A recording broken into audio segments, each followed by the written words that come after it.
hay agregados algunos ejes nuevos que cuando lleguemos vamos a ver cuáles son estos ejes, que bueno, que los tienen que saber. Yo después ya les dejé la bibliografía, está subida. En la parte de la bibliografía están las páginas que ustedes tienen que estudiar esos ejes. Pero por el momento, si ustedes lo quieren estudiar esos ejes como están acá en el Power, eso ya está bien, eso ya alcanza. ¿Entendió? Como yo se los doy hoy, es como lo tienen que saber. ¿Sí? Porque después ya van a ver que no solamente la cintura pélvica, sobre todo el sacro, realiza movimientos de nutación y contranutación.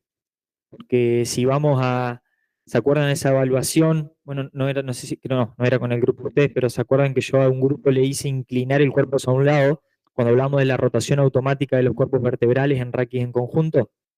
Bueno, ¿se acuerdan que si yo inclinaba hacia un lado, las vértebras rotaban hacia el lado contrario a esa inclinación?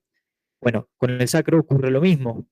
Entonces, si con el sacro ocurre lo mismo, lo que más o menos ustedes se pueden imaginar es que, por ejemplo, una base se está yendo hacia adelante y la otra hacia atrás, ¿o no? Bueno, y ahora está bien que algunos no saben todavía lo que son los movimientos de nutación y contranutación, pero en realidad los movimientos de nutación es cuando las dos bases anteriores del promontorio se van hacia abajo y hacia adelante, ¿sí? Y la contranutación es cuando la base se va hacia atrás y arriba, ¿no? Entonces, tiene más movimientos que eso el sacro, y por eso estos otros ejes que yo les voy a agregar a partir de este año. Pero bueno, como les digo, sépanlo como yo se los doy acá en el teórico y con eso basta, está bien. Igualmente tienen la bibliografía subida. Bien, chicos, vamos a comenzar.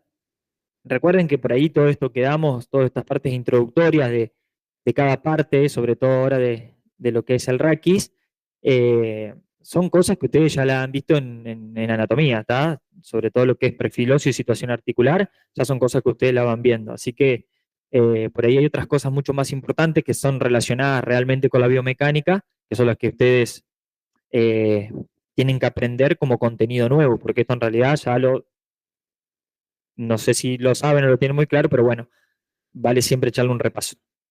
Bien, comenzamos, chicos. Con respecto a la cintura pélvica, va a estar conformada por tres piezas óseas, que son los ilíacos, los dos ilíacos y el sacro. Y también está compuesta por tres articulaciones, las dos sacroilíacas y y la de la sínfisis. Ya van a ver, chicos, que, es decir, las sacroilíacas son consideradas como una diartroanfiartrosis por algunos autores, por otros autores como una anfiartrosis. En realidad lo que es una diartroanfiartrosis es una articulación que es una anfiartrosis, pero a su vez tiene características de una articulación diartrodia. Por eso se la denomina diartroanfiartrosis. Bien, y bueno, y con respecto a la sínfisis púbica, de acuerdo al autor, aunque ustedes estudien, buen día, buenas tardes. Con respecto al autor que ustedes estudien, la van a ver como una diantroanfiartrosis o una anfiartrosis. Bien, ahí se entiende bien si hablo de esa manera en casa, ¿no les retumba? No, está bien. Bárbaro. Bien, chicos. Si ustedes ven bien o quieren que les cierre la ventana, capaz. ¿Se ve bien? ¿Sí? Bueno, si ustedes se ponen a analizar la imagen, lo que van a ver ahí es como un sistema de fuerzas, básicamente. Entonces, lo que está representado en la imagen es la fuerza que se transmite desde la quinta lumbar hacia el promontorio sacro, del promontorio sacro hacia las alas sacras y de ahí hacia el acetábulo. En esa región, esa fuerza que de dónde viene, es decir, de la gravedad del peso del cuerpo, ¿no? ¿Me siguen hasta ahí? Bien. Esa gravedad, esa fuerza que viene desde el peso del cuerpo, va a ser contrarrestada por otra fuerza, que ¿cuál es? Ya lo hablamos en introductorio. Bien, la fuerza que viene del piso hacia arriba, ¿sí? Y que va a ser transmitida a través de la cabeza femoral y se van a encontrar a nivel del acetábulo. Ahora, esa fuerza que viene de los pies cuando llega al acetábulo va a ir una fuerza hacia la sínfisis púbica y se va a encontrar con la fuerza del lado contrario, y la otra fuerza va a contrarrestar la del peso del cuerpo a nivel del acetábulo, ¿está?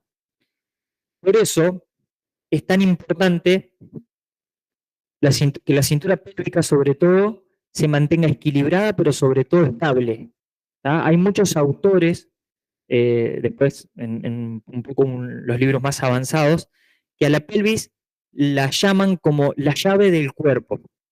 ¿Qué quiero decir con esto? Muchas veces, porque imagínense esta situación, a veces en consultorio la gente nos viene a consultar por nada, en realidad no por nada, sino que estamos acostumbrados a tratar dolores. Ahora, mi pregunta es la siguiente: ¿qué pasa si viene una persona y nosotros le preguntamos, bueno, decime qué te pasa? Nada. ¿Por dónde empezamos? ¿Qué hacemos? Bueno, a la gente a veces no le duele nada, chicos, y nosotros en realidad lo que tratamos en kinesiología es movimiento, no son dolores. Yo siempre digo esto. Lo que pasa es que a partir de que nosotros facilitamos un movimiento, es decir, algo vamos a suponer que estaba apagado, nosotros lo encendemos de vuelta, el dolor puede llegar a irse, pero nosotros no trabajamos para el dolor en sí, nosotros trabajamos sobre el movimiento. Entonces, si una persona nos dice que no nos duele nada, por uno de los lugares por donde arrancar siempre a evaluar es la pelvis, ¿sí? Una por esto, porque es la que recibe fuerzas que vienen de la gravedad y del peso del cuerpo contra la fuerza que viene del piso. Entonces, por eso digo que tiene que estar equilibrado y estable, porque ¿qué pasa con esas fuerzas o qué podría pasar con esas fuerzas si la pelvis estaría inestable? ¿Sí? Es decir, las fuerzas no se transmitirían de la misma manera y de forma equilibrada, ¿se entiende o no? Entonces, si viene un paciente y nos dice, por ejemplo, que no le duele nada, por una de las regiones que se podría arrancar es a evaluar la pelvis. ¿Sí? ¿Me siguen hasta acá? Por eso muchos autores, como les decía, le llaman a la pelvis como la llave del cuerpo. Bien. Bueno, ahí dicen que el conjunto de estas líneas de fuerza constituye un anillo completo representado por el estrecho superior. Ahora vamos a ver qué es el estrecho superior. Fíjense que ahí se forma como un círculo en la imagen. Eso representa el estrecho superior, que ahora vamos a ver cómo está compuesto ese estrecho superior. Y después lo van a ver bien, chicos, eso que dice abajo, que dice que existe todo un sistema trabecular para dirigir estas fuerzas a través del anillo pélvico. ¿Se acuerdan cuando nosotros dimos las trabéculas en las vértebras? Bueno, lo que es el fémur y lo que es la pelvis está compuesto también por distintas trabéculas que van en una dirección determinada para transmitir esta fuerza, que cuando lleguen a cadera, en biomecánica 2, lo van a ver. Bien, y acá está lo que le decía. El estrecho superior de la pelvis está compuesto, fíjense, por el promontorio, el borde del ala sacra, la línea arqueada, línea innominada, y no sé cuántos otros nombres tiene esa línea, y se continúa por la cresta pectínea y el borde superior del pubis. Desde ese círculo, chicos, hacia abajo, es lo que se va a denominar también cavidad pélvica, es donde va a estar es donde va a estar la pelvis menor o pelvis verdadera. Y eso va a ser importante cuando hoy, ahora lo último, vemos lo que es piso pélvico. ¿Sí? Entonces, todo ese reborde determina hacia abajo lo que es la pelvis menor o pelvis verdadera, y de ahí para arriba va a estar lo que se denomina la pelvis mayor o pelvis falsa. Bueno, y después tenemos que dice que el sacro se incrusta como una cuña entre los dos huesos ilíacos, y bueno, y obviamente que está compuesto por unos ligamentos que son muy potentes. Ahora en un rato vamos a ver por qué, pero básicamente ustedes van imaginándose, ahora después lo vamos a dar, tiene que estar resistiendo a todas estas fuerzas que hablamos recién. Imagínense, si ustedes imaginan el peso del cuerpo actuando en L5 sobre la base del sacro, no conocen todavía lo que es la nutación y contranutación, pero ¿qué creen que se va a ir el sacro? ¿Hacia adelante o hacia atrás? El sacro. Si miren cómo está el sacro. Y tiene una fuerza acá arriba. ¿Hacia dónde se va a ir el sacro? Hacia adelante. Y después tienen otra fuerza, que es la que se transmite desde dónde? Desde la cabeza hacia el acetábulo. ¿Y para dónde va a empujar la pelvis? Para atrás. Entonces, todos esos ligamentos tienen que resistir a todas estas fuerzas, por eso son muy potentes. Y dice que, bueno, que está unido a eso por ligamentos. Bueno, y dice que es un sistema de autobloqueo, es como que al sacro más peso le ejerces, más encaja entre entre los dos ilíacos.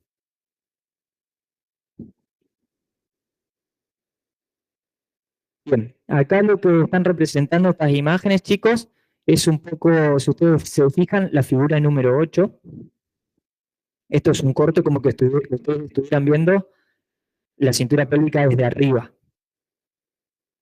La figura número 8 lo ven al sacro en el medio, como el fulcro de la articulación sacroilíaca, esas letras O1 y O2. Los ligamentos serían L1 y L2 atrás, y esas serían las fuerzas que lo que hacen es unir a esa sínfisis púbica.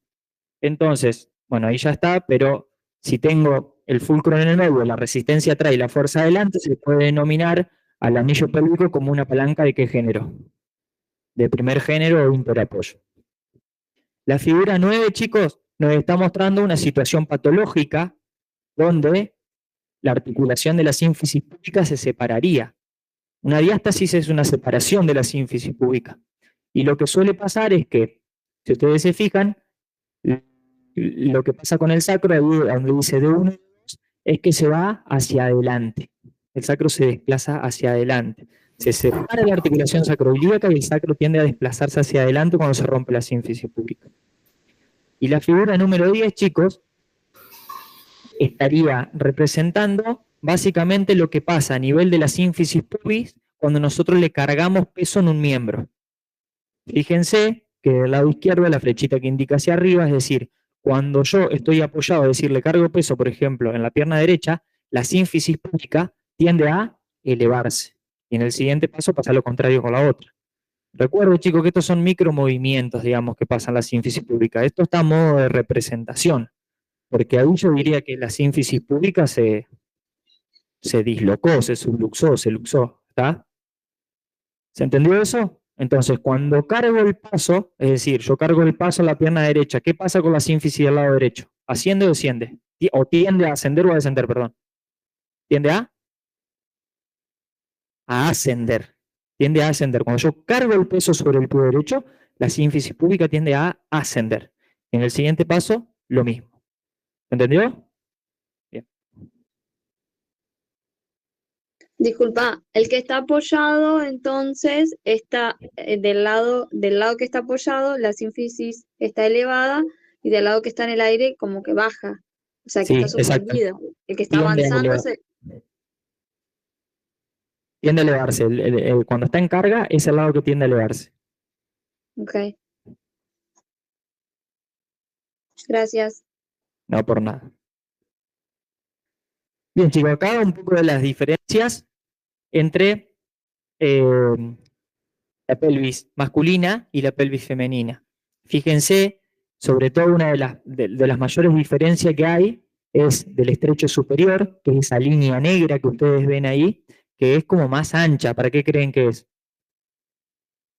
Para el parto, muy bien, para el parto, para la cabeza del feto, para el parto. Entonces, fíjense que ese estrecho superior es más ancho en la mujer. De hecho, fíjense que la pelvis en sí es más ancha que la del hombre. La del hombre tal vez es más alta que la de la mujer. El triángulo entre los dos isquiones, no el triángulo en el que está inscripto esa pelvis, el triángulo entre los isquiones, fíjense que es más ancho el de la mujer o el del hombre. El de la mujer sería el gris y el del hombre sería lo celeste. Es decir, este espacio acá. ¿Qué pasa con ese espacio? ¿En dónde más ancho? Se nota poquito igual. En la mujer De los también.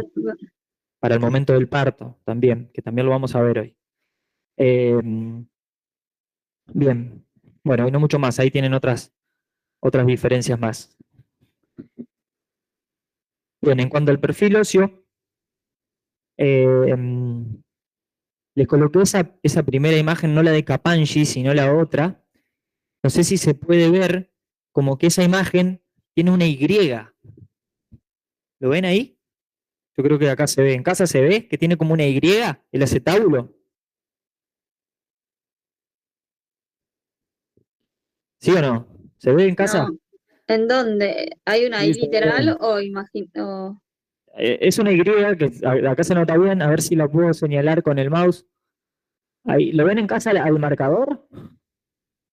Estaría ahí, miren bueno esto, ahí y ahí. Ahí ¿Lo vieron? sí, ¿Lo vieron? Bueno, pero eso, si lo dejas marcado, claro, yo buscaba una I literal. bueno, bueno, eso, ahí hay una I. Pero no lo puedo dejar marcado, no sé cómo dejarlo marcado, solamente me dejó hacer eso. Esa Y que se marca ahí, chicos, cuando nosotros nacemos, eso es lo que es un núcleo de osificación primario, o también conocido como cartílago trirradiado. A partir de ese cartílago, que después se va a osificar, se van a formar las cuantas partes del ilíaco. Las tres partes. El ilión, el pubis y el isquión. ¿Sí? Por eso se los remarqué. Y también está bueno que lo aprendan porque hay una enfermedad que van a ver en kinesiología pediátrica ustedes que se llama enfermedad luxante de cadera, que sobre ese cartílago trirradiado en las radiografías se trazan unas líneas para determinar si la cadera del niño o la niña está luxada o no está luxada. Y es un control que se hace al nacer, antes de los 3 meses.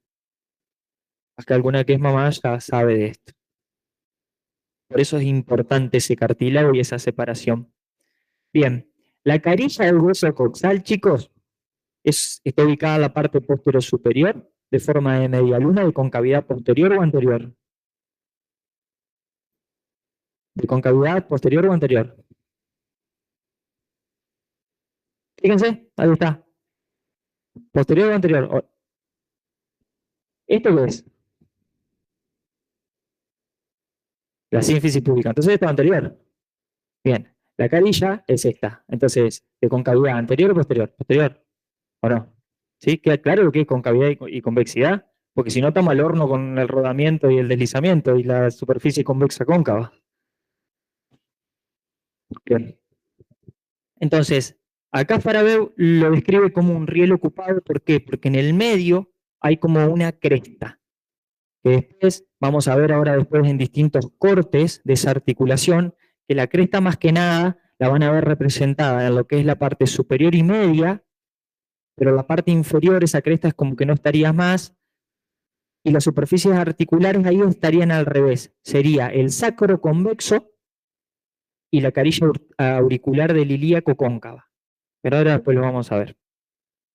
Pero ahora, si ustedes recuerdan, cuando vimos raquis en conjunto, eh, qué articulaciones se mueven con respecto a la regla convexo-cóncava en el raquis? La occipitotloidea es una, bien, y la sacrocoxigia es la otra. ¿Ah? Entonces acá sería una regla, entonces,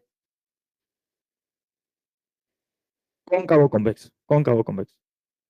Bien, un reloj ocupado. Ahora vamos a ver, bueno, y esa crucecita que ustedes ven ahí en la parte posterior, esa crucecita es la inserción de lo que es el ligamento interóseo, también conocido como ligamento axial, que para los autores clásicos de lo que tiene que ver con la biomecánica es el eje de la nutación y la contranutación. Después vamos a ver que hay diferentes teorías, ¿sí? Pero una de las teorías por donde pasa el eje de movimiento de la nutación y la contranutación es este, a través del ligamento interóseo o ligamento axial.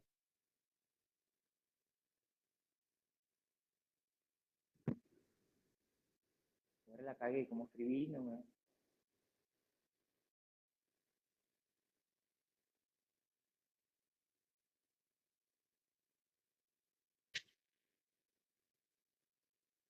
Bien. Y el perfil óseo en cuanto a la carilla auricular del sacro es eh,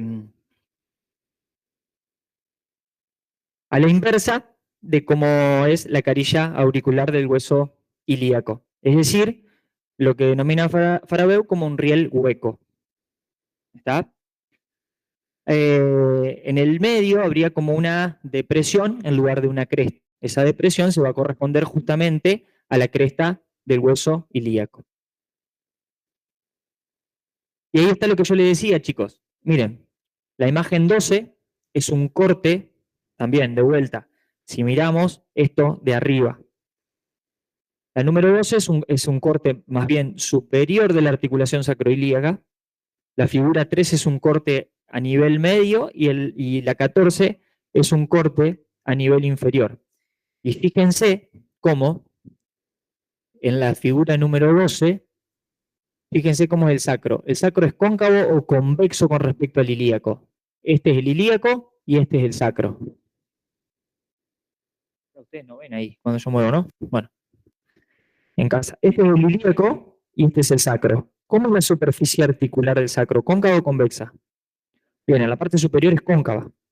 En la parte media, ¿cómo es? Que es la figura número 13. También es cóncavo, pero fíjense en la parte inferior de la articulación sacroilíaca, ¿cómo cambia acá? ¿Ven? Ahí el sacro es convexo con respecto al ilíaco.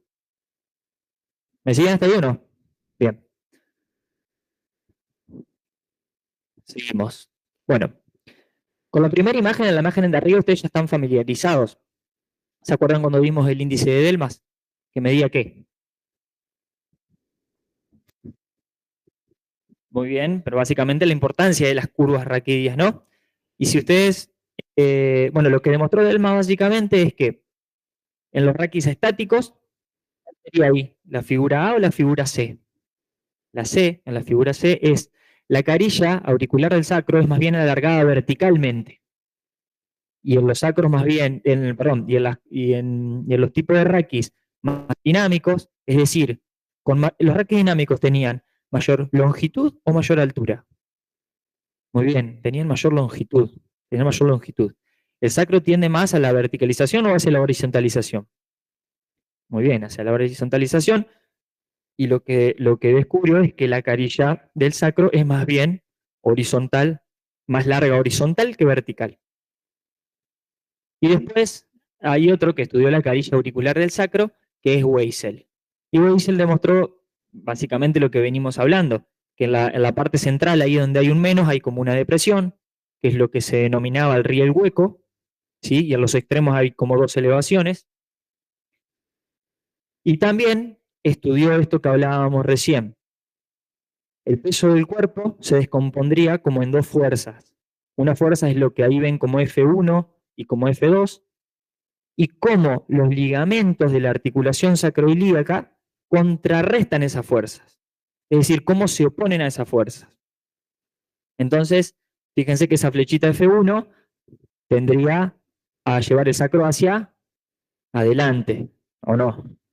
Quienes se opondrían a esa fuerza son los ligamentos que van más bien hacia craneal, que es esa figurita, esa flechita blanca que tiene la letra CR. ¿Sí? Estarían opuestos. Hay una flechita en sentido anterior y la otra en sentido posterior. Y después, los que se opondrían a esas fuerzas de F2 serían los ligamentos que están bien más caudales. ¿Se entendió eso o no? Ahora vamos a ver cuáles son los ligamentos que se oponen a esto acá. Bien. Y arrancamos con situación articular. Bien, dijimos que era una diartronfiartrosis como género y está compuesta. Esto vamos a pasar, vamos a hacer hincapié en algunas cositas, pero lo vamos a pasar rápido. Esto estudiarlo, esto es anatomía. Acá igualmente tienen, yo les coloqué todas las inserciones. Pero está compuesto por una cápsula articular ligamentos iliolumbares superior e inferior. Los ligamentos iliolumbares superior e inferior, junto con los sacrociáticos mayor y menor, también se consideran fortalecedores indirectos de la articulación. Serían como los ligamentos que actuarían a distancia de la articulación, por decirlo de una manera. Y los fortalecedores directos serían la cápsula y los sacroilíacos anteriores y posteriores. Ahora igual lo vamos a ver a esto. Pero fíjense que está compuesto por una cápsula articular, estos ligamentos iliolumbares superior e inferior. El superior va a ir a la transversa L4 y el inferior a la transversa L5. Y los sacrociáticos mayor o sacrotuberoso y sacrociático menor o sacroespinoso. Estos ligamentos, chicos, estos dos son sumamente importantes. Uno porque van a frenar la nutación, que ya lo vamos a ver, pero otro porque van a determinar, ahora se los voy a mostrar cómo están dispuestos. Van a determinar dos agujeros, como dos orificios. ¿Cuáles serían? ¿Cómo, perdón? ¿Cuáles serían esos ligamentos que sí que son importantes? El sacrociático mayor o sacrotuberoso y el sacrociático menor o sacroespinoso. Dale, genial. Pero van a ser importantes para lo que tiene que ver, bueno, con muchas cosas, pero van a determinar también las paredes, de la cavidad pélvica. Y por estos dos orificios que van a determinar, van a pasar dos músculos importantes. Por el orificio superior va a pasar el piramidal y por el orificio inferior va a pasar el obturador interno. ¿Sí? Que también son músculos que van a formar parte de la cavidad pélvica. Y que el día de mañana, cuando ustedes se dediquen a trabajar piso pélvico, van a ser importantes y lo van a tener que trabajar.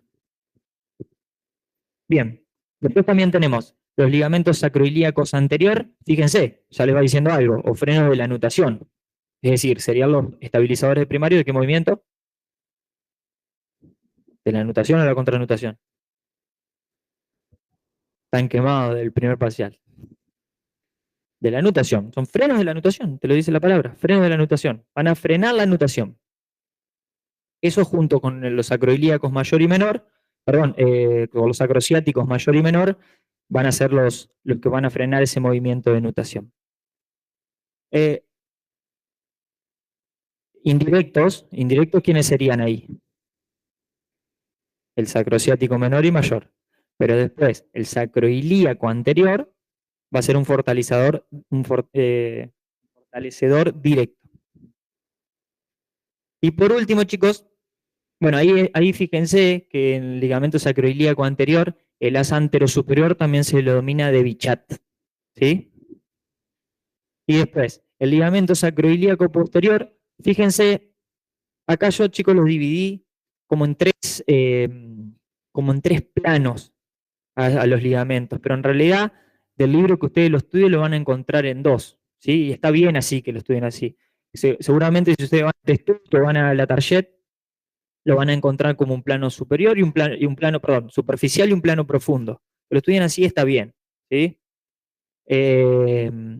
Bueno, y ahí van a ver cómo está compuesto el plano superficial. Bueno, ya les digo, yo acá lo puse como plano medio y un plano profundo. El plano profundo es el del ligamento interóseo, este que les mencionaba hoy, que era ¿qué? El ligamento axial o el ligamento interóseo. ¿Qué pasaba por esa crucecita, esa inserción de ese ligamento? Los ejes de un eje. Muy bien, el eje de movimiento de la nutación y la contranutación. Anatomía, peguenle un repaso, pero son muy importantes estos ligamentos. Además, chicos, también, estos ligamentos igualmente se los van a aprender, porque estos ligamentos después se vuelven a repasar, porque otra de las cátedras donde estoy yo, hay una fractura que se da, que se llama el libro abierto, que va a comprometer a los plexos venosos sacros que se encuentran entre estos ligamentos y que tiene riesgo la vida de la persona cuando se rompen estos plexos venosos. Entonces nosotros hacemos en kinefisiatría ortopédica y traumatológica un repaso de esta anatomía. Son importantísimos estos ligamentos, así que estudiarlo y sépanlo. Sobre todo, bueno, a nosotros lo que nos interesa, chicos, es la biomecánica de estos ligamentos. Básicamente, cuando se tensan, en qué movimiento se tensan y en qué movimiento se distienden. Acá está, lo que hablábamos recién. Acá tienen un cuadrito de fortalecedores directos e indirectos. ¿Quedó claro eso? Los directos e indirectos. Sacroilíaco anterior, sacroilíaco posterior, el ligamento interóseo como fortalecedores directos, los sacrotuberosos, sacroespinal y los ligamentos iliolumbar como indirectos. Acá tienen un par de imágenes. Si ustedes, a ver, se nota mejor en la que no está color. Fíjense cómo tenemos al ligamento sacrotuberoso y al ligamento sacroespinoso y forman como dos pasos, uno superior y otro inferior, ¿sí? Bien. ¿Quién más pasa por el orificio superior, aparte del piramidal? El nervio ciático. Pero también, chicos, siempre es el primero que nombran, pero hay otro ligamento también que el día de mañana, si ustedes se dedican a piso pélvico, es muy importante, que calculo que lo han estudiado, y que se llama nervio pudendo. El nervio pudendo tiene una particularidad. El nervio pudendo, porque el nervio pudendo es el que va a inervar básicamente toda la parte del periné, que ya vamos a ver qué es. El pudendo no solamente que sale, o sea, sale de S2 a S4, el pudendo, sale por el orificio superior, le da una vueltita por atrás al ligamento sacrociático menor y vuelve a ingresar en la cavidad pélvica por el agujero inferior. Entonces imagínense que si ustedes tienen que hacer un tratamiento del pudendo, van a tener que revisar cómo están esos dos ligamentos, cómo está el piramidal, cómo está quién más, si penetra por abajo en el agujero. ¿Cómo está el obturador? Muy bien. El obturador, eso. Muy bien. ¿Y cómo está la movilidad del sacro? Ni hablar. ¿Sí? A mí siempre me gusta ir asociando a algunas cuestiones que doy de anatomía y biomecánica con los tratamientos que ustedes pueden llegar a establecer a futuro. Así se hace un poco más llevadero y saben por qué están estudiando todo esto. Sí, un mate. Bien, chicos, y vamos a comenzar con el tema de los movimientos. La nutación y la contranutación. Yo acá les puse un poco de ROM de algunos autores. Esto es extremadamente variado.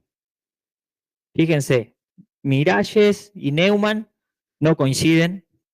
Es más, Miralles habla de rotación y traslación. Habla de rotación y traslación. Y fíjense que Miralles a la traslación la mide en milímetros y la traslación Neumann la mide en grados.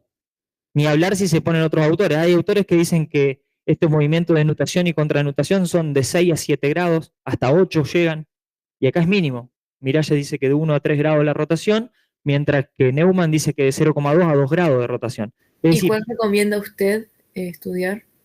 ¿cómo? ¿Cuál recomienda usted estudiar, digamos? No, quédate tranquila, Priscila, que no te vamos a joder con esto. Sería muy malo de nuestra parte joderte con esto. No, al contrario, es muy poco. Es muy poco. Lo que pasa es que acá lo que... Ay, ¿nombre? Luisina pregunta que si es normal que sea muy poco por el momento del parto. En el momento del parto hay toda una cuestión también hormonal de la mujer, que lo que hace es que las estructuras sean más laxas y que se puedan separar más. Es decir, hay otras cosas que están en juego al momento del parto. ¿Ah? No solamente ¿Tiene que ver con la inhibición acuosa? ¿Cómo? Que hace que en el momento del parto, que las amplitudes sean mayores, tiene que ver con la inhibición acuosa que se produce hormonalmente y todo un proceso fisiológico para que los micromovimientos articulares sean más amplios. Sí, claro, sí, sin duda. Sí, con eso y con otras cuestiones, sobre todo hormonales. Yo pregunto, cuando lo cambia y habla de rotación y traslación, ¿en qué momento se genera la traslación y cuál es la traslación? No, tranquilo con eso, porque tampoco hay ningún libro que especifique cuándo es una rotación y cuándo es una traslación. Okay. Lo que sí ahora las distintas teorías van a ver que hay un autor, que es Weisel, que habla, por ejemplo, de una traslación pura.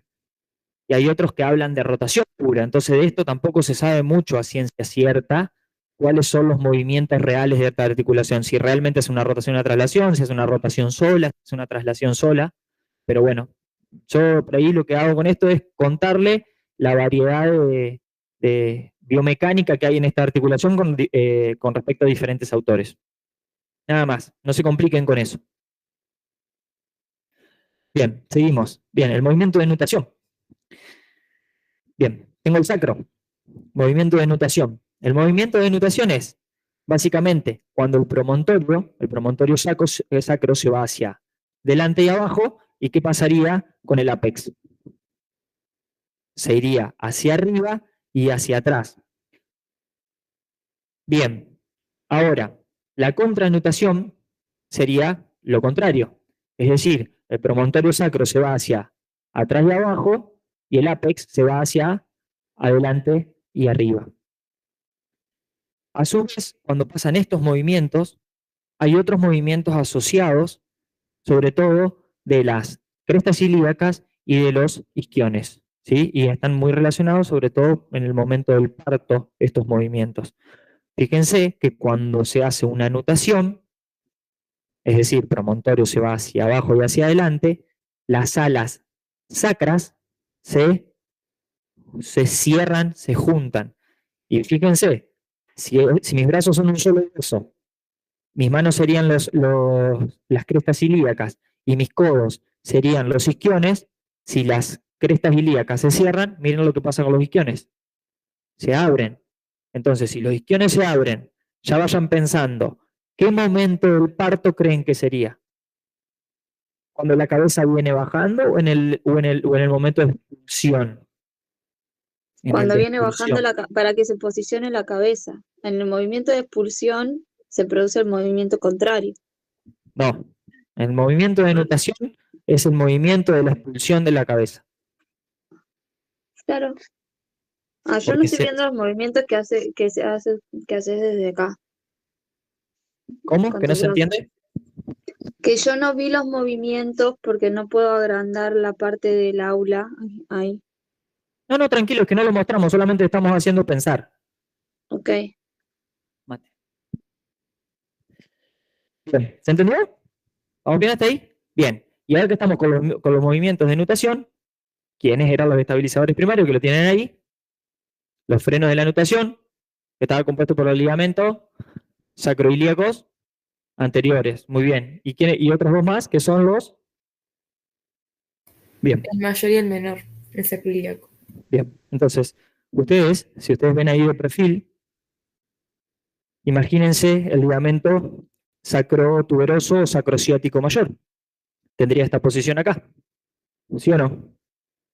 Cuando el sacro se va, el sacro, no miren todo, hagan de cuenta que estoy moviendo el sacro nomás, se va hacia la nutación, este ligamento ¿qué hace?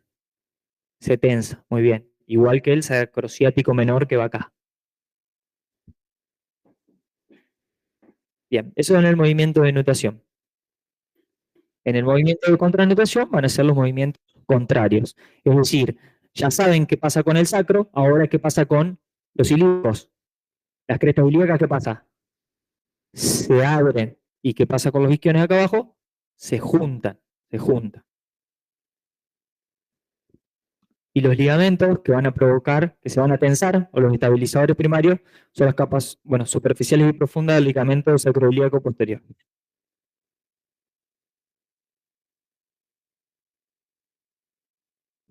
Muy bien.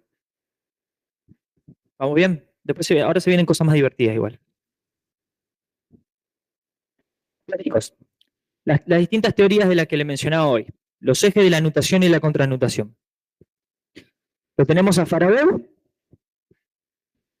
que dice que el eje de movimiento es retroauricular. Es esa crucecita que veíamos hoy de la inserción del ligamento interóseo.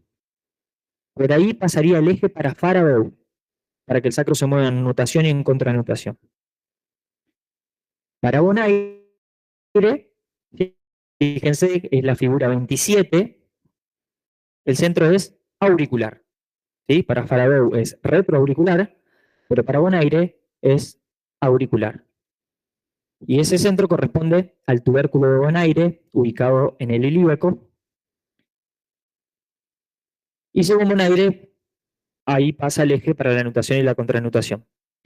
Y como les decía acá, Weissel tiene dos teorías. Una de traslación pura, es decir, como que el sacro subiría la nutación, todo el sacro hacia adelante.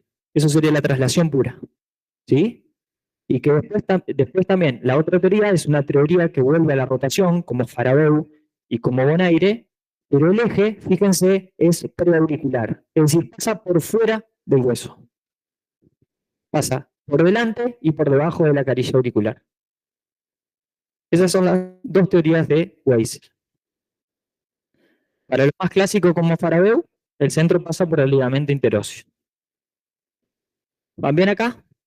Acá sí están bien marcadas cuando ustedes tengan que analizar el gesto motor de una nutación o una contranutación, por dónde pasa el centro de movimiento. Ahora sí está claro acá. En realidad no está tan claro porque hay tres teorías distintas, pero pueden elegir una o justificarla por lo menos. ¿Se entiende o no? Sí, las que más se usan son la teoría de Farabeu. Y acá comenzamos con algunas cositas nuevas. Los ejes oblicuos del sacro. Bien, si ustedes miran y ustedes ven, dice, estos ejes existen para adaptarse a movimientos combinados de la columna lumbar y según las necesidades de locomoción. Es decir, básicamente son ejes que el cuerpo utiliza para la marcha. ¿Está? Es decir, cuando yo voy marchando, no es que el sacro va a toda la nutación y la contranutación constantemente, sino que se mueven estos ejes oblicuos. Bien. Estos ejes oblicuos dos son el eje oblicuo derecho y el eje oblicuo izquierdo. Entonces, ¿cómo voy a saber si es el eje oblicuo derecho o el eje oblicuo izquierdo el que se está moviendo? Sobre el que se está moviendo el sacro.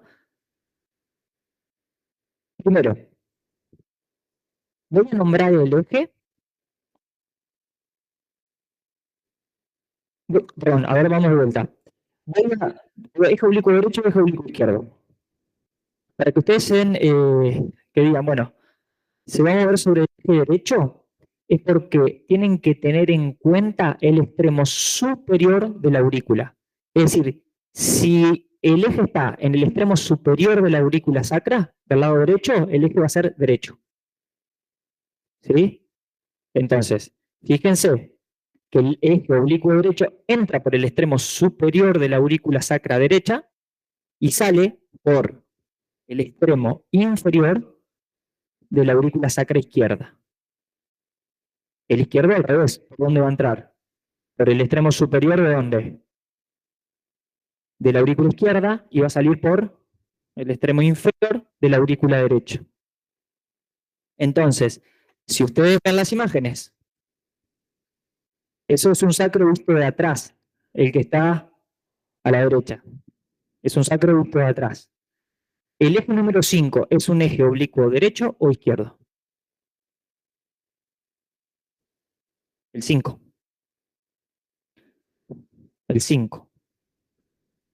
¿Por dónde entra?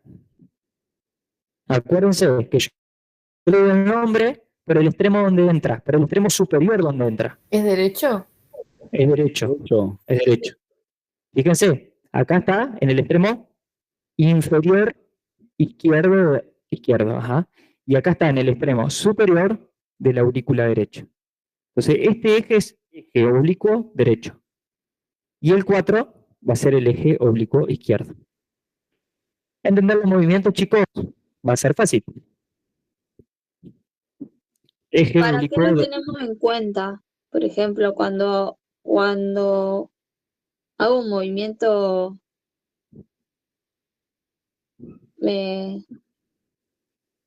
no entiendo. Bueno, lo que tenés que entender es cómo se mueve, nada más. Eso es lo que te pedí antes de arrancar la clase. ¿Cómo se mueve? Nada más que cómo se mueve tenés que saber. ¿Y sobre qué eje? Después, porque esos son ejes fisiológicos de la locomoción. Después yo te puedo explicar un poco más qué pasa con estos ejes durante la marcha, pero eso ya es un poco más avanzado. Eso yo todavía no quiero que sepas. Okay. Quiero que sepas cómo se mueven, porque después cuando vos vayas a estudiar algo de patología, que básicamente es lo que vas a tener que tratar en consultorio, si el sacro se mueve mal, tenés que saber cuál es el eje que está alterado. Entonces ahora lo único que necesito que vos sepas es saber cómo se mueve con respecto a estos ejes y nada más.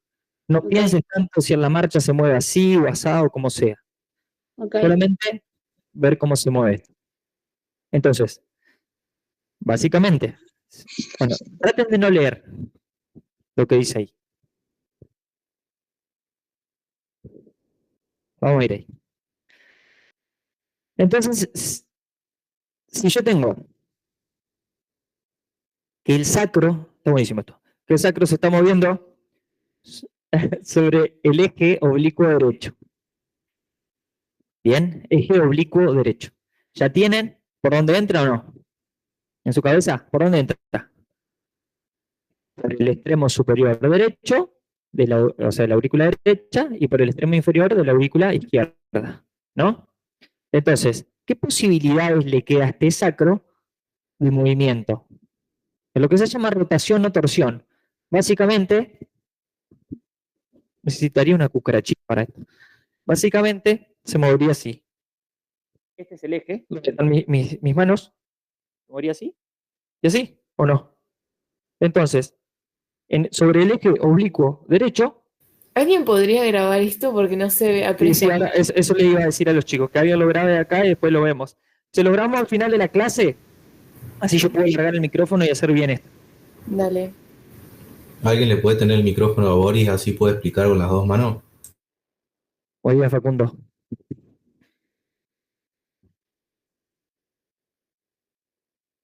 Por favor, ¿no? Está haciendo malabares, Boris. Mi secretario. Bien. Entonces teníamos. Ahora vamos a ver el movimiento del sacro sobre el eje oblicuo derecho. Teníamos que entraba por el extremo superior de la aurícula derecha y salía por el extremo inferior de la aurícula izquierda. Entonces, básicamente, le va a quedar posibilidad al sacro de moverse de esta manera. ¿Sí? Entonces, si le quedan posibilidades de moverse, por ejemplo, de esta manera, ustedes tienen que fijarse lo que hace la base izquierda. ¿Hacia dónde se va la base izquierda? Hacia adelante y abajo. ¿Y qué pasa con el ápex del lado derecho? Se va hacia arriba y hacia atrás. Entonces, acá hay una rotación del sacro hacia la. ¿Hacia dónde queda mirando el sacro? Hacia la derecha. Hacia la derecha. Ahora, en este mismo eje, tengo la otra posibilidad de que la base sacra se vaya hacia atrás y abajo, y el ápex del lado derecho se vaya hacia adelante y arriba. Entonces, ¿y hacia dónde queda mirando el sacro? Hacia la izquierda. Eso es lo que tienen que ir pensando. ¿Sí? Ahora, en el otro eje se va a mover exactamente de la misma manera. De la misma manera. Es decir, ahora tengo el movimiento del sacro sobre el eje oblicuo izquierdo. ¿No? Sí, tráemelo. No me lo acerque más. Sobre el eje oblicuo izquierdo. Entonces, ¿por dónde entra el eje? Por el extremo superior de la aurícula izquierda y sale por el extremo inferior de la aurícula derecha. Tiene las mismas posibilidades. Es decir, pero ahora, cuando la base sacra se mueve hacia adelante y abajo, el ápex se va a mover hacia atrás y arriba. Y el sacro va a quedar mirando hacia una rotación izquierda. ¿Sí? Y ahora, si yo hago. Tráemelo más acá porque la cabeza en el piso. Ahora, si hago el otro movimiento, es decir, el promontorio se va hacia atrás y arriba, y el ápex iría hacia adelante. Perdón, el promontorio se iría hacia atrás y abajo, y el ápex iría hacia adelante y arriba, quedaría mirando con rotación derecha. ¿Está? Es decir, gracias. Si ustedes se dan cuenta, los movimientos son los mismos. ¿Y por qué hay dos ejes? ¿Por qué me complican con dos ejes? ¿Ah? Porque en realidad, si yo tengo este eje oblicuo derecho, ¿no? El sacro puede quedar en torsión izquierda, pero también puede quedar en torsión derecha. Pero acá después tengo otro eje donde el sacro también puede quedar en torsión derecha y también puede quedar en torsión izquierda. Lo que pasa que estos son ejes fisiológicos y después en la patología, que no es la idea de ahora porque ustedes dan fisiología articular, sepan cuál de los ejes está afectado. ¿Sí? Eso es cuando ustedes hagan alguna carrera de posgrado lo van a ver. ¿Sí? Tienen que saber cuál eje está afectado para saber cómo tratar ese sacro para poder acomodarlo a ese sacro, básicamente. ¿Sí? Para que quede bien. Ahí hay ciertas herramientas que ustedes tienen, que de hecho están los libros de semiología médica que ustedes estudian, pero que por ahí esto es muy avanzado y todavía no se lo dan. ¿Sí? Que son evaluaciones. ¿Cómo?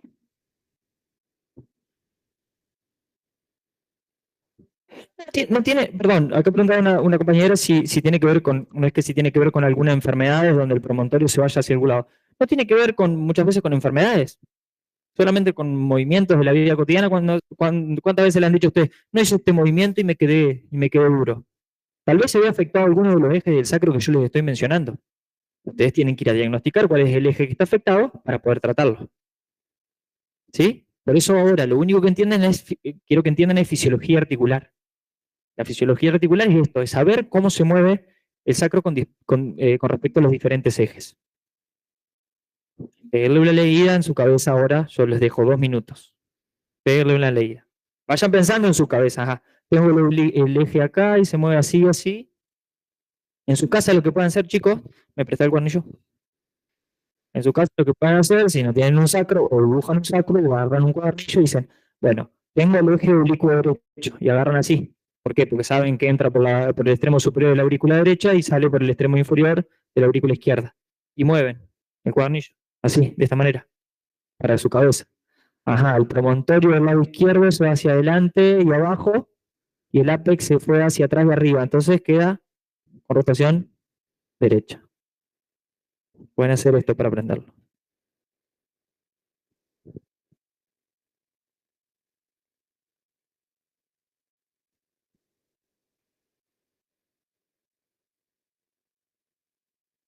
Está el libro, está al final, se llama Medina, y están las páginas donde ustedes lo pueden estudiar. Pero así está más entendible que en el libro.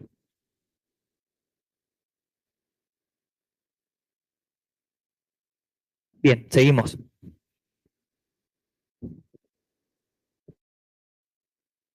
Es decir, al movimiento de nutación y contranutación, a los ejes de las distintas teorías que tenemos, le agregamos estos dos. Pero también le vamos a agregar estos dos. El eje transverso superior y el eje transverso inferior. El eje transverso superior, fíjense qué pasa, es horizontal, dice, y pasa a nivel de los procesos articulares entre S1 y S2. Es decir, pasaría más o menos acá. Y miren lo que dice ahí. Sobre este eje se efectúan movimientos a partir de la respiración. Chicos, básicamente, cuando yo tomo aire y saco aire, no solamente se va a mover el sacro, la columna se va a mover.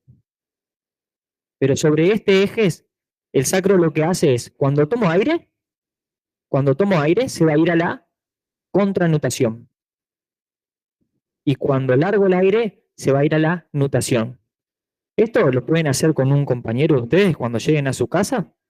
Van a colocar los dedos en la base del sacro y le van a pedir, son maniobras muy sensibles, que cuando vayan desarrollando un poco la sensibilidad y la palpación, lo van a poder tener más claro.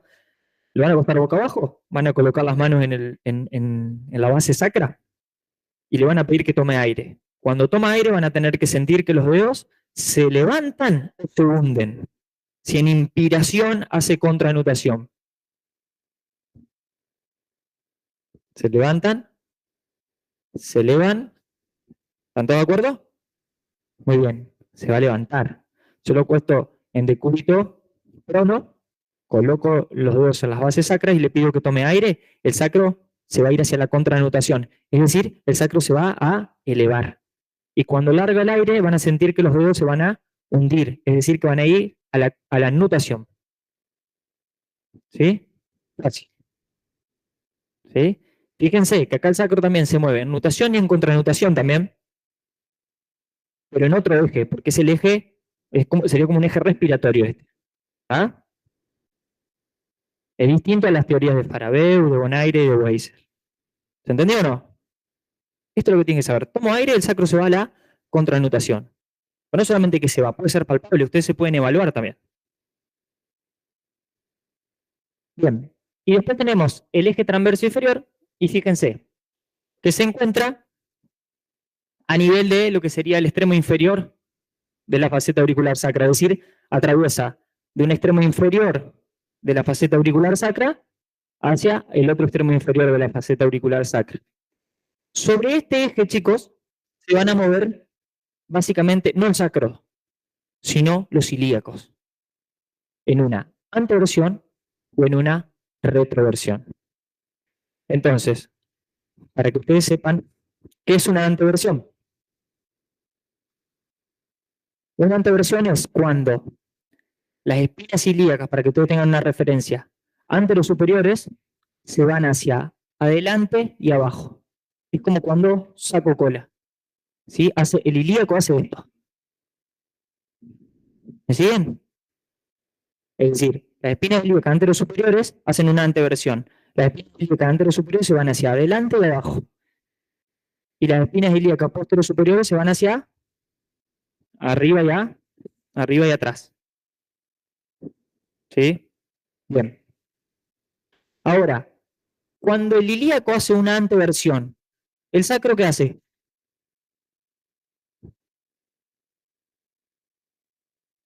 Una Contranotación. contranotación. Muy bien ahí en casa. Muy bien, Salina. Cuando el ilíaco hace una anteversión, el sacro hace una contranotación. ¿Sí? Entonces, si bien van a ver después que la miocinética no hay músculos que influyan directo sobre estos movimientos de nutación y contranutación, sí hay músculos que de forma indirecta hacen mover el sacro. Ahora, lo que ustedes, y les voy a pedir que piensen ahora, es, por ejemplo, ¿qué músculos realizarían una anteversión pélvica?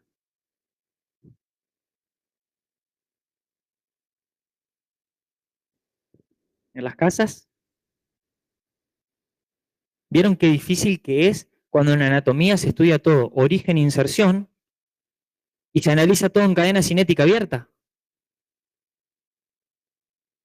¿Y qué hace el psoas? Y bueno, y hace flexión. ¿Y qué hace el cuádriceps? Y hace extensión. Y en cadena cinética cerrada no analizamos nunca nada.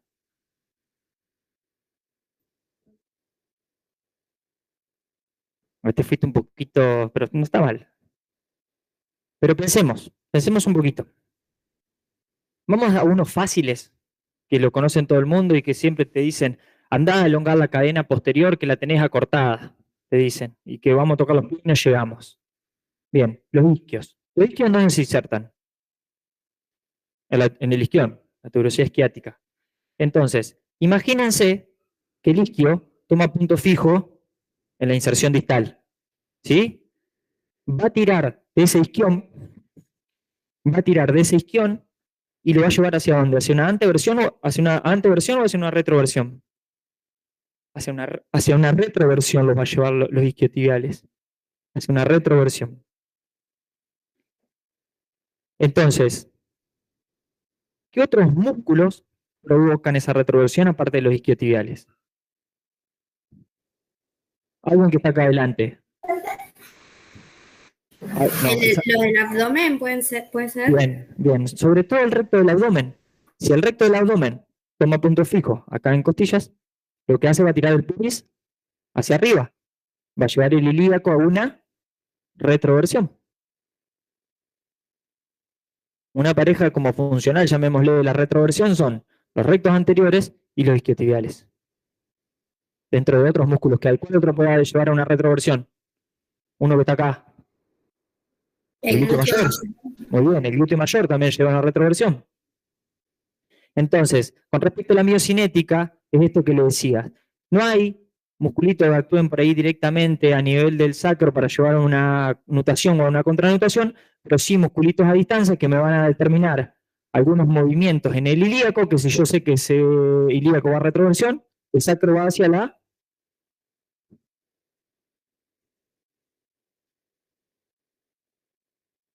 nutación. El ilíaco se va para atrás, el sacro al revés, hacia adelante, hacia la nutación. Bien, entonces, si ustedes después se ponen a pensar en los que son anteversores pélvicos, ahí tengo el psoas, tengo el recto anterior, ¿quién más? Sartorio, tensor de la fascia lata, esos son todos anteversores pélvicos. Esos son los aductores. Bien, y bueno, el cuadrado lumbar está acá atrás, pero el cuadrado lumbar es anteversor. Si toma punto fijo en las costillas arriba, va a traccionar de la cresta ilíaca y va a llevar hacia una anteversión. Se ve un poco complicado cintura pélvica.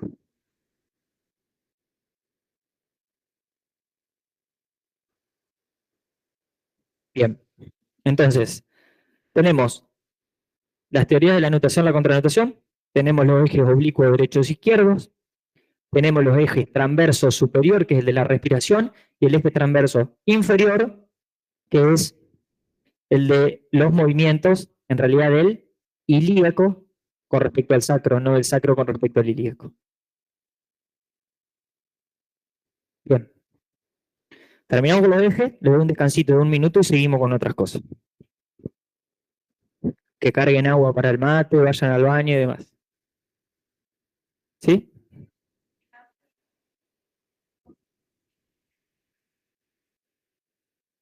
En la anteversión una contranotación. Recuerden, chicos, son mínimos los movimientos que hay en esta articulación sacroiliaca, ¿eh? Son mínimos.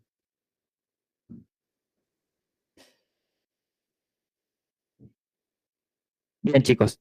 Y acá tenemos dos ejes, que esto se tardó nomás, se los agregué, pero en realidad son ejes patológicos, que es un eje vertical. Si yo digo un eje vertical, ¿cómo se mueve el sacro? Es patológico igual. Este eje está asociado a problemas que hay en la columna lumbar. No es fisiológico este eje, es patológico. ¿Cómo va a permitir los movimientos del sacro si yo tengo un eje que pasa así, vertical? Muy bien, así. ¿Cómo lo porta? Básicamente tendría el eje acá y el sacro va a ser esto. Así y así. ¿Está? Es eje patológico. Y después tengo un eje anteroposterior, que si tengo un eje anteroposterior, ¿qué movimientos del sacro me va a permitir? ¿Cuáles son ejes patológicos? Esto está asociado, por ejemplo, a un traumatismo de una caída, por ejemplo, de un techo sobre una pierna. ¿Sí? Básicamente, inclinaciones. ¿Está? Esto lo pasamos rápido porque son ejes que, bueno, no son fisiológicos, son patológicos, pero como están en el libro ese que yo les di, quiero que lo sepan. Bien. Una repasada rápida. Tenemos movimiento de nutación, de contranutación. Estos serían los ejes, según las distintas teorías. Pero también ahora sabemos que el sacro se mueve en rotación o torsión con respecto a los ejes oblicuo derecho y oblicuo izquierdo, sobre todo en la locomoción, es decir, en la marcha. Tenemos dos ejes fisiológicos más, uno transverso superior, que es el que se van a realizar los movimientos en el sacro, en la inspiración y en la expiración, y el eje transverso inferior, que se encuentra a nivel del extremo inferior de las aurículas sacras, y que me va a determinar los movimientos de los ilíacos con respecto al sacro. ¿Sí o no? Bien. Despeja la cabeza, 1 minutito, cargan agua, van al baño y retomamos.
Bien, chicos, seguimos. Vamos con la articulación de la sínfisis púbica. Dijimos que era entonces género articular anfiartrosis. Bien. Ahí está compuesta por varios ligamentos, por un cartílago, por un fibrocartílago. Fíjense la figura número 30. La figura número 30 es una visión, un corte horizontal sería, es como que si yo estuviera viendo la sínfisis desde arriba.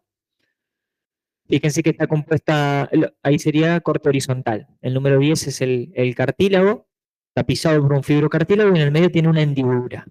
¿Sí? Hay un ligamento posterior y un ligamento anterior.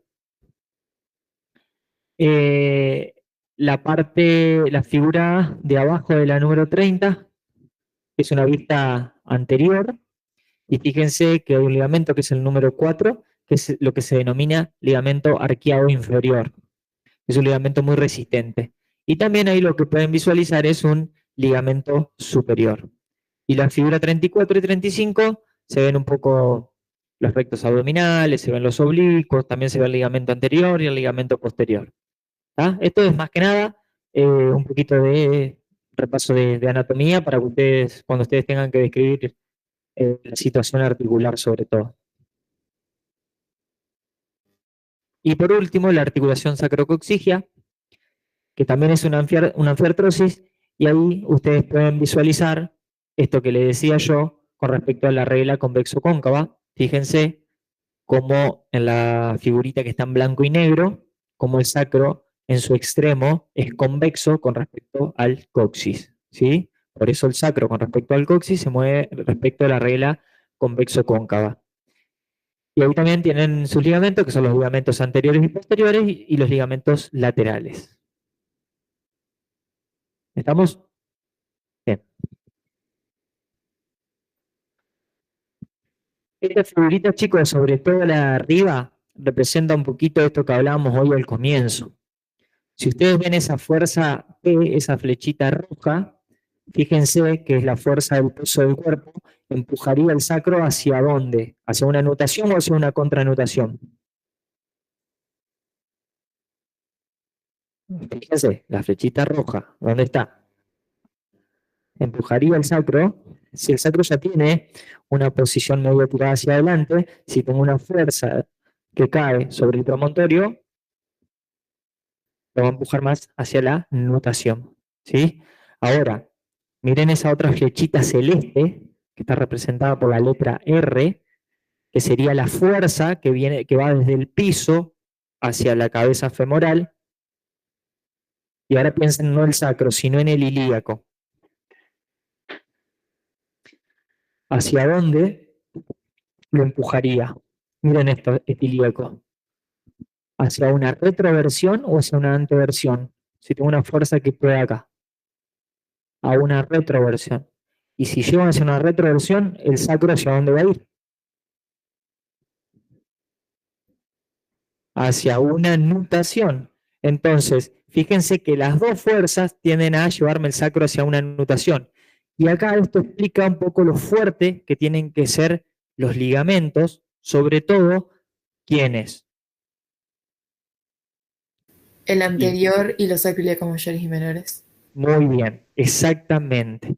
Si todo el tiempo, tanto como el peso del cuerpo, como la fuerza que viene de abajo hacia arriba, me está llevando el sacro hacia nutación, tengo que pensar en que a ese movimiento de nutación del sacro alguien lo tiene que frenar.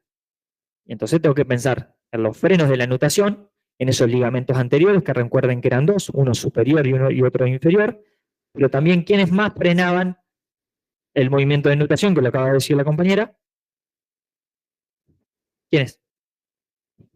Muy bien, los sacrociáticos, mayor y menor, ¿sí? O sacroespinoso y sacrotuberoso también llamados.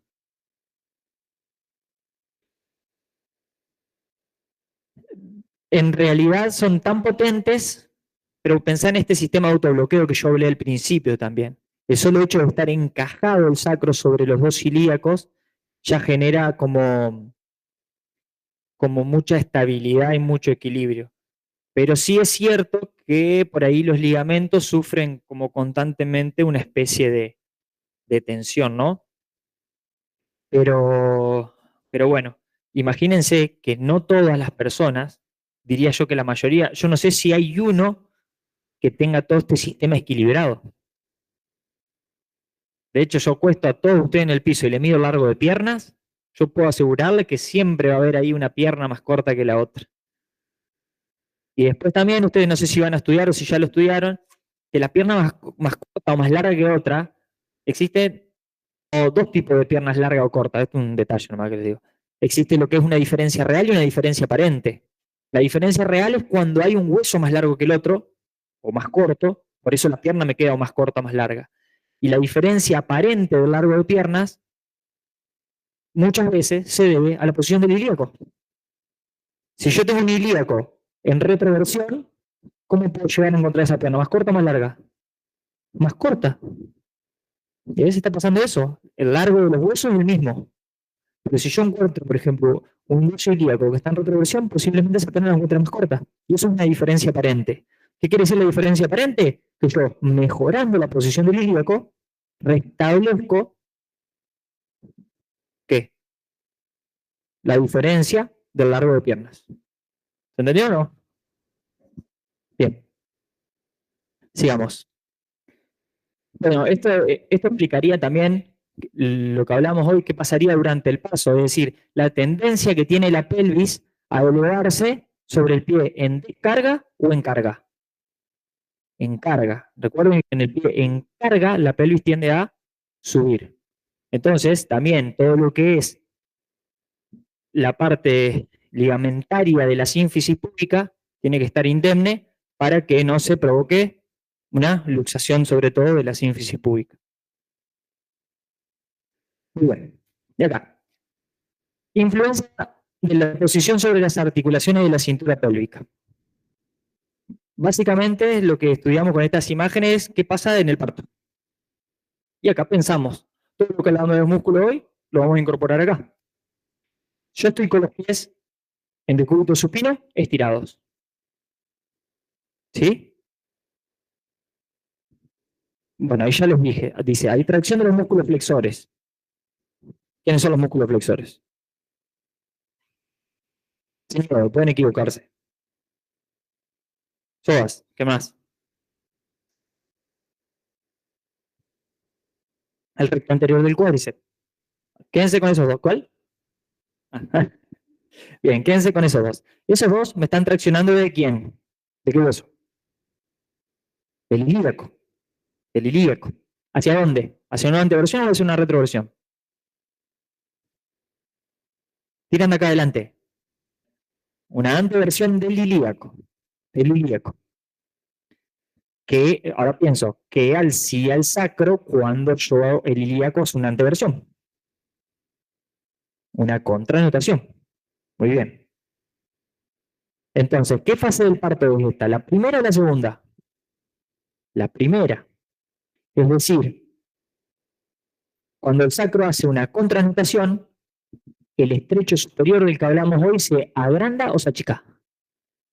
Se agranda. Se agranda. Y ahí entra la cabeza. ¿Sí? Ahí entra la cabeza del bebé. Ahora, esta básicamente, en realidad con los dos pies, es la posición en la que se realiza el parto. ¿Sí? En realidad es con flexión de caderas y un poquito de rotación interna. Ahora, ¿qué pasa? ¿Quiénes están traccionando ahora del ilíaco ese? Los isquios. ¿Y los isquios qué hacían con el ilíaco? ¿Lo llevaban a una anteversión o una retroversión? Lo llevaban a una retroversión. Y si el ilíaco es una retroversión, ¿qué hace el sacro? Una nutación. Y ahora, el estrecho superior, ¿qué pasa? ¿Se achica o se agranda? Bien, se achica. ¿Y se agranda cuál? El inferior. Y ahí es donde la cabeza sale. Pero a su vez recuerden que ¿qué pasaba? Cuando el sacro hacía una nutación, yo tenía las alas ilíacas acá, ¿no? ¿Qué pasaba con las crestas ilíacas y qué pasaba con los isquiones en la nutación? Las alas se cierran y los isquiones abajo se abren. Y también al abrir esos isquiones lo que permiten es mayor apertura de la base de la pelvis para que la cabeza del bebé salga.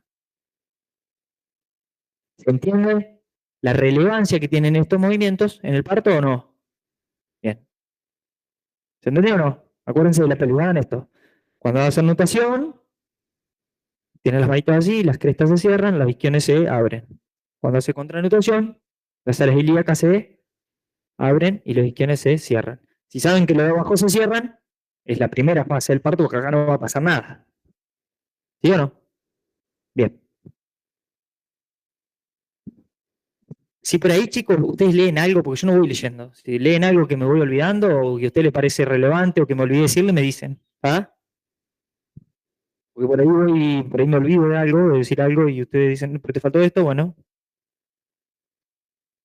Porque en realidad me gustaría una clase con esto, pero en un aula con 140 alumnos, me encantaría que ojalá y se nos dé con un aula magna ahora y que puedan venir todos de forma presencial y no tener que estar adivinando si a la casa me entienden o no me entienden los gestos, encima que me ven de espejo. Bien, chicos, estas dos cositas que tenemos acá, que es el rombo de Michels y el triángulo de Lewinek, son como referencias anatómicas más que nada que se tienen para los médicos o para algunas cirugías que se hacen. Básicamente tenemos el triángulo de Lewinek, que es la referencia anatómica que tenemos en la parte anterior de la pelvis. El triángulo está determinado por las dos piñas ilíacas anterosuperiores y por el pubis. Y el rombo de Michaelis básicamente sirve para varias cosas, pero para una de las cosas que más se ocupa es para cuando hay alguna inflamación, algún dolor de tipo sacroilíaco, que es el lugar donde se hacen las infiltraciones. Se llama rombo porque básicamente las estructuras que se tienen en cuenta forman un rombo donde el vértice superior es el extremo inferior del sillón raquídeo, se encuentra a nivel del E4 o L5 aproximadamente. El extremo inferior es el pliegue interglúteo, es decir, donde comienza la rayita de la cola. Ese es el otro punto de referencia que se toma. Y acá al lado de la línea medio que son las fositas sacras. Las fositas sacras básicamente lo que se encuentra son las espinas ilíacas posteriores superiores o lo que es la articulación sacroilíaca también. Eso forma un rombo y ahí, por ejemplo, ustedes van a ver en la figura I78 que hay como unos cuadraditos marcados que es donde se hace la infiltración para la articulación sacroilíaca. Bueno, ahora sí, se pone más lindo. Diafragma pélvico. ¿Qué es un diafragma?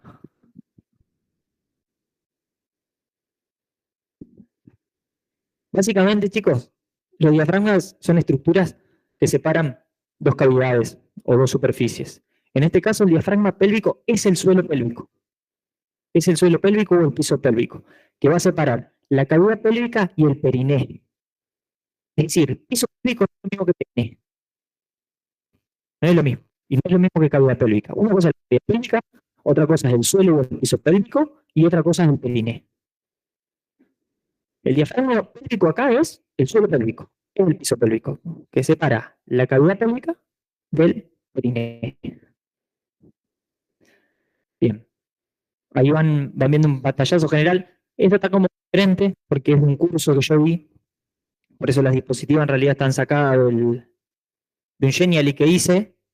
Pero claro, si les traigo un Genially ustedes no pueden estudiar porque no pueden sacarle fotocopia, porque no pueden ingresar a cada uno de los stickers que uno le va poniendo. Por ejemplo, sale pista que está ahí arriba, tenía una imagen. Entonces yo lo que se los pasé a PowerPoint para que lo tengan para estudiar. Entonces, fíjense, la cavidad pélvica, ahora vamos a ver cómo está compuesta, que está compuesta por distintas paredes y qué contiene. Tenemos el suelo pélvico que está compuesto por el músculo elevador del ano, importantísimo, a mí me encanta dar este músculo porque tiene muchas funciones. Los coxigios son unos musculitos que ya lo vamos a ver, pero que tapizan, los coxigios tapizan lo que es el sacrociático menor o sacroespinoso. Es decir, tengo el ligamento sacrociático acá, ese musculito de coxigio tiene la misma inserción, pero va por delante, por esta parte acá. ¿Sí? Tapiza al ligamento sacrociático menor. Y lo que tenemos delante por delante, en el piso pélvico, tenemos lo que se llama una membrana perineal, que básicamente es un tejido facial. Y el periné son todo lo que tienen que ver con las aberturas exteriores de los aparatos geniturinarios y digestivos y todos los genitales externos. Pero no solamente eso, sino que hay músculos que componen el periné que vamos a ver cuáles son. Bien. Y vamos a comenzar con la cavidad pélvica. Y acá lo que les decía un poco. Fíjense, la pelvis falsa, que es lo que está en rosado, y la pelvis verdadera o pelvis menor, que es lo que está en celeste. Eso es la cavidad pélvica en sí. La pelvis menor o pelvis verdadera. Y que va a alojar a todo el aparato urogenital. A la mujer, ¿a quién? A la vejiga, vagina y útero y recto. Y al hombre, vejiga y recto. ¿Sí o no? Bueno, Ana, todos, bueno, no sé si han dado esto todavía, ¿no? ¿No? Bueno, ahora vamos a ver unas imágenes para que ustedes lo tengan un poquito más en claro.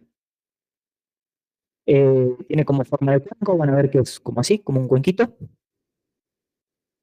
Bueno, y se continúa, dice, en sentido superior con lo que es toda la cavidad abdominal. Esa línea azul separa la cavidad pélvica menor, perdón, la pelvis menor de la pelvis mayor. ¿Sí? En la pelvis menor recuerden que es donde se encuentra la cavidad pélvica. Y ahí tienen, chicos, miren, la cavidad pélvica, las paredes está compuesta por huesos, fíjese, por el sacro, por el coxis y por la mitad inferior de los huesos pélvicos.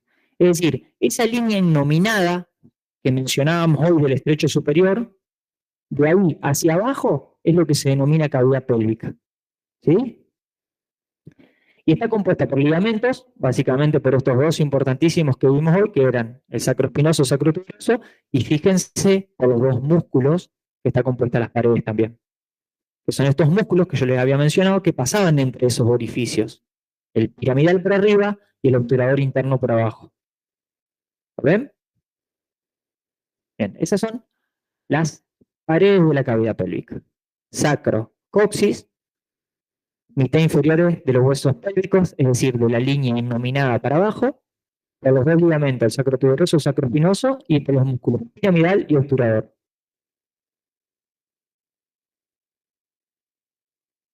Bien. Y ahí tienen esa imagen donde yo les muestro. Es decir, en el hombre, la cavidad pélvica contiene la vejiga y el recto, bueno, la próstata en el hombre también, vejiga, vagina y útero. Fíjense en la mujer como el útero forma un techito para la vejiga, le forma un techito a la vejiga, y el recto. Acá ya se pueden ver lo que vamos a ver ahora, que es el suelo pélvico. Ese musculito que está ahí, ese es el elevador del ano. Y eso que ven acá, esta membranita ahí, ¿la ven? ¿Que atraviesa? Bueno, eso es lo que se llama la membrana perineal. O sea, membrana perineal y elevador del ano. ¿Sí? Ese es el piso pélvico, el suelo pélvico, que ahora lo vamos a ver.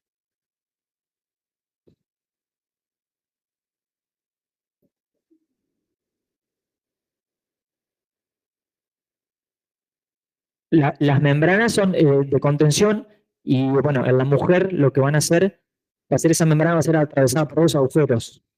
En la mujer va a ser atravesada por el agujero de la vejiga y de la vagina, y en el hombre solamente por la uretra. ¿Sí? Pero básicamente es como de contención. Es una fascia un poco más gruesa, tal vez un poco más resistente. Bien. Y acá tenemos suelo pélvico. Entonces, vimos lo que es la cavidad pélvica.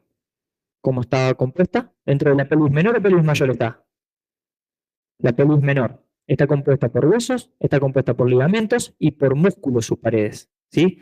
Después de eso, tengo que pensar en lo que contiene a todos los órganos urogenitales. Después de cavidad pélvica viene suelo pélvico o piso pélvico. También lo que se puede llamar el diafragma pelviano. ¿Sí? ¿Por qué diafragma? ¿Se acuerdan por qué? Separados como compartimiento de dos partes. Bien. Y acá lo que tenemos es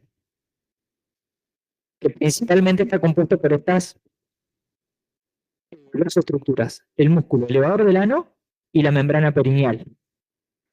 El elevador del ano, chicos, fíjense, esto es parte anterior y este es sacro, esto es parte posterior.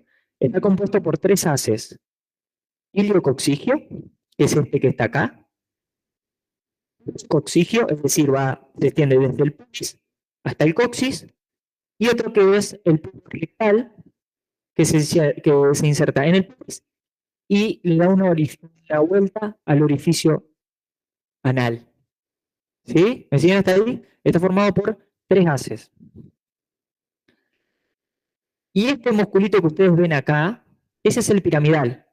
Pero este chiquitito que ven acá abajo, ese es el coccigio. El que yo le decía Vos hoy. lo están marcando con el puntero, no se ve. Tengo el elevador del ano que está compuesto por tres haces. Este acá es el iliococcigio. Tengo el coccigio que va desde el pubis hasta el coxis y tengo el pubis rectal que va desde el pubis y hace una vueltita acá en el esfínter anal y va hacia el otro lado del pubis. Este musculito que ustedes ven acá arriba es el piramidal, pero este que está acá abajo, ese es el coccigio, que es otro de los musculitos que forma el diafragma pélvico. Y por delante, esta fascia que ven ustedes blanca acá, eso blanco que ven ahí, abajo del músculo elevador del ano, ahora se ve ahí, esa es la membrana perineal.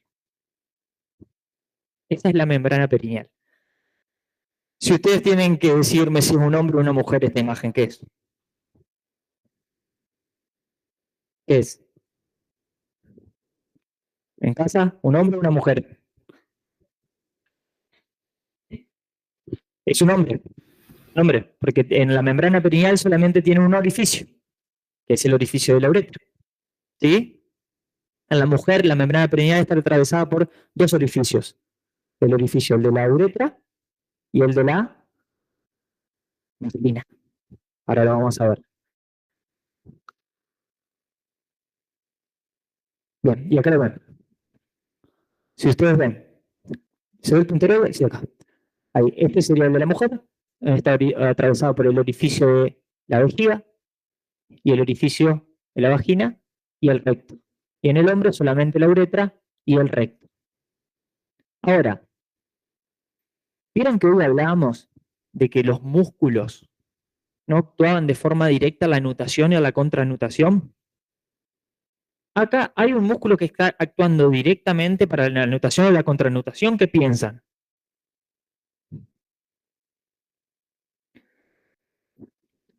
El elevador del ano. Muy bien. Recuerden que tiene unas fibras que van desde el pubis hasta el coxis. Si tomo punto fijo en el pubis y tracciona el coxis, ¿qué movimiento va a hacer? Muy bien, una contranutación. Muy bien. Acá sería un musculito que actuaría directo, en este caso la contranutación. Bien. Así hay que pensar la biomecánica. Eso es biomecánica. Bueno, esas son otras imágenes para que ustedes vean. Acá se ve también, miren, en esta imagen de acá abajo. Chicos, estas imágenes, está la bibliografía. Esto de piso pélvico está en un libro que se llama Anatomy Grey para estudiantes. También se los dejé yo como bibliografía. Así que bueno, tienen todo, todo tienen. Fíjense acá. Esta es la membrana perineal y este es el elevador del ano. Acá el elevador del ano, fíjense como que se cortaría la membrana perineal, pero en realidad no. Sí, hasta el pubis. Chava, no sube, hermano. Por último, el periné. No, por último no, porque nos queda la micción y la defecación, pero bueno, está bueno. El periné, chicos. Fíjense que, bueno, como ya dijimos, está compuesto por las aberturas inferiores. Ya mencionamos cuáles eran las aberturas inferiores de la mujer y del varón. Vejiga, o sea, el de la uretra, el de la vagina y el del recto. Y en el varón, el de la vejiga y el del recto. Pero a su vez, esto se completa por un par de musculitos, que son los mismos. Tenemos dos musculitos que van a estar alrededor de lo que es la base del pene y de la vagina de la mujer, que son los bulbos esponjosos, para que lo voy a poner en el puntero si lo ven en casa. El bulbo esponjoso es el que ven en el pene más en rojo, y a la mujer lo ven de color más atenuado. Ese es el musculito bulbo esponjoso, y los musculitos isquiocavernosos, que se lo ven más rojo ahí en la mujer, y de otro color más atenuado acá en el hombre. Y fíjense que son importantes estos musculitos para lo que tienen que ver con la micción, la eyaculación y la función sexual. Son muy importantes esos musculitos para eso. También el periné se completa con otros musculitos, que son los transversos superficiales y profundos, que son, los transversos son estos musculitos, chicos. Este, y acá en el hombre, este y este. Los que trabajan piso pélvico sobre los transversos están para contener el piso pélvico. Estos musculitos muchas veces son estimulados con unos electrodos chiquititos para fortalecerlos, para que puedan contener el piso pélvico y todas las estructuras que están por encima, ¿sí? Porque muchas veces se ven debilitados.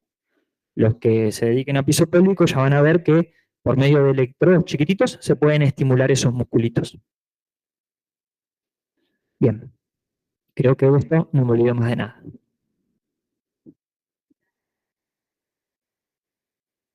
Buena pregunta, pero vos recordá esto. Esto es periné. Lo otro es, el elevador del ano es suelo pélvico. ¿Están en relación? Sí, por supuesto. Sí. De todo esto es también origen, inserción y eso, ¿no? No. Tranqui. No, tranqui. El periné son las aberturas externas y los genitales externos, más estos musculitos que yo acabo de mencionar. Isquio cavernoso, bulbo esponjoso y los transversos.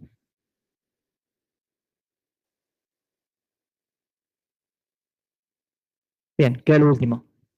Pero bueno, lindo. Me gusta.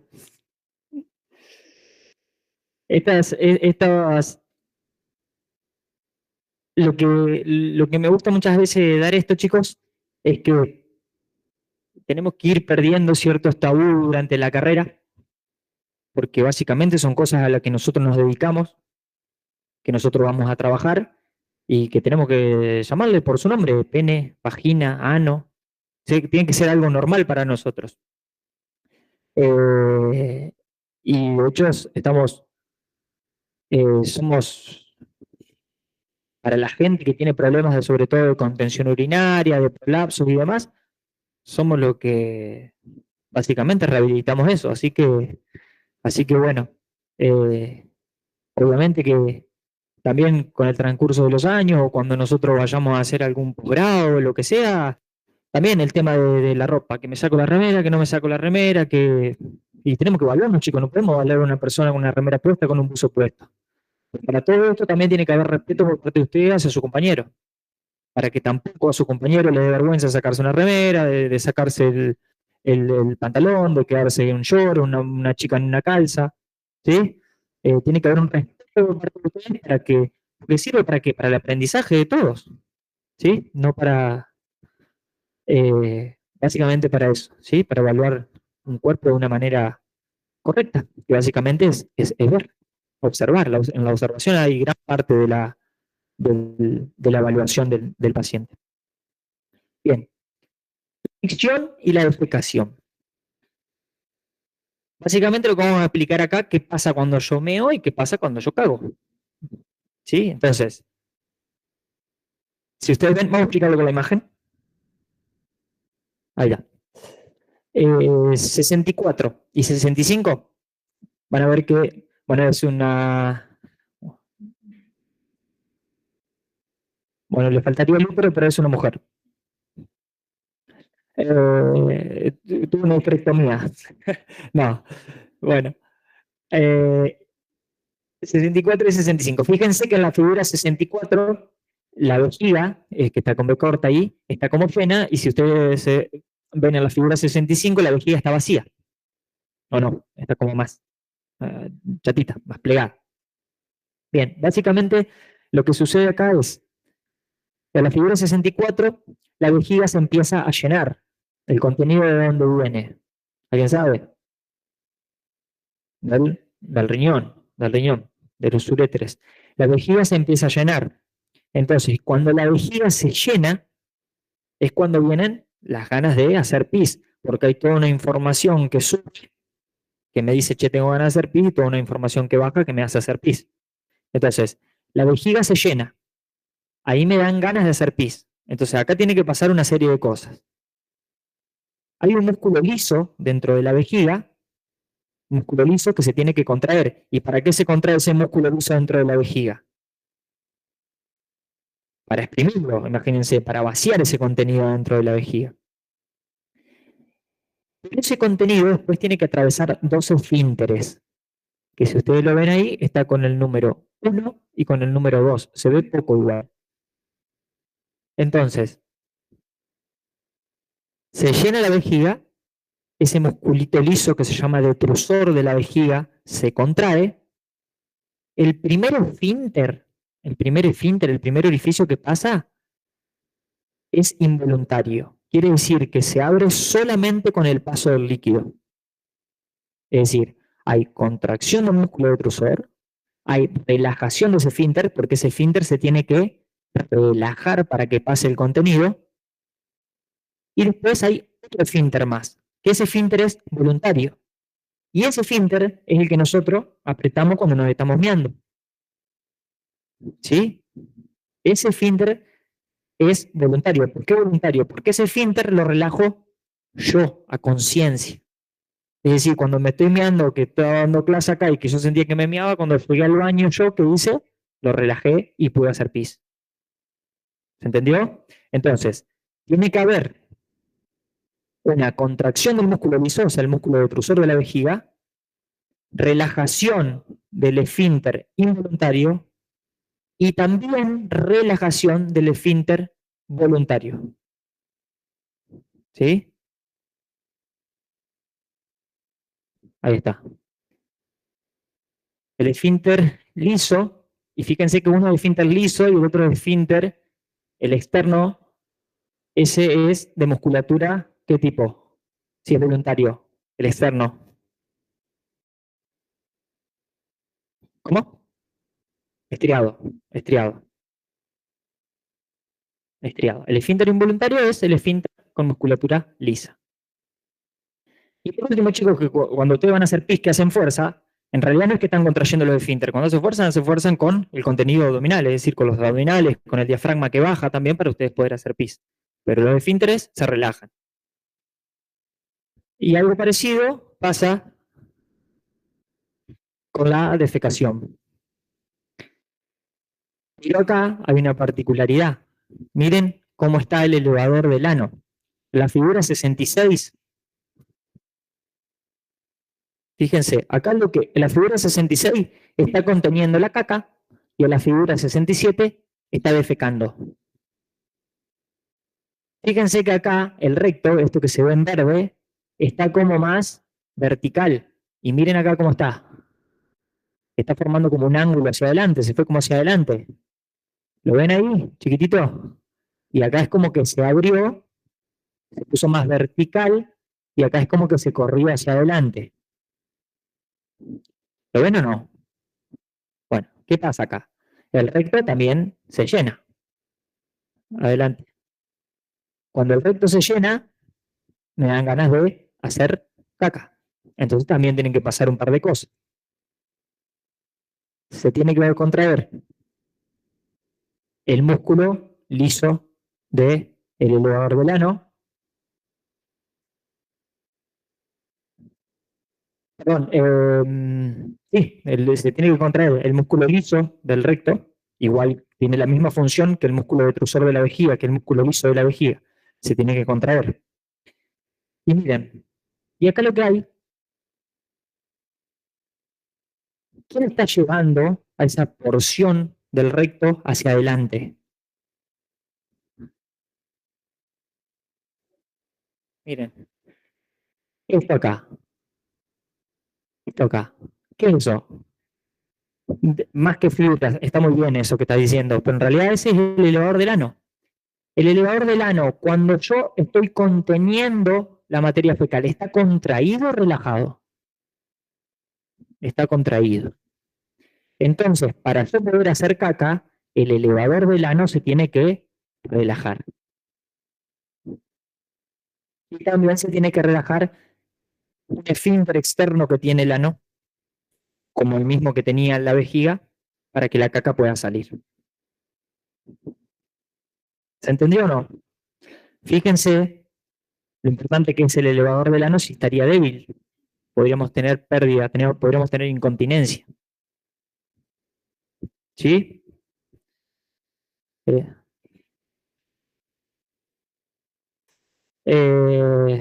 No, tranquilo.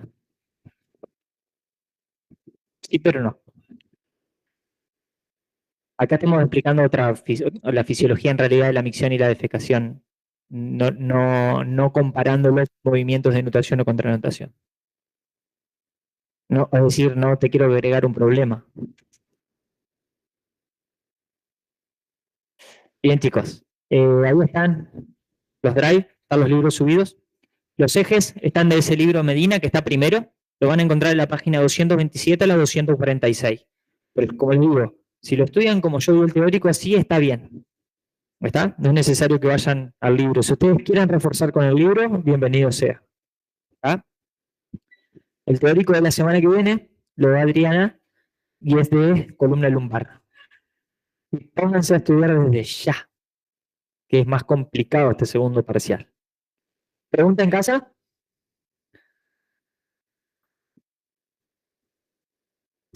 No, profe. Bien.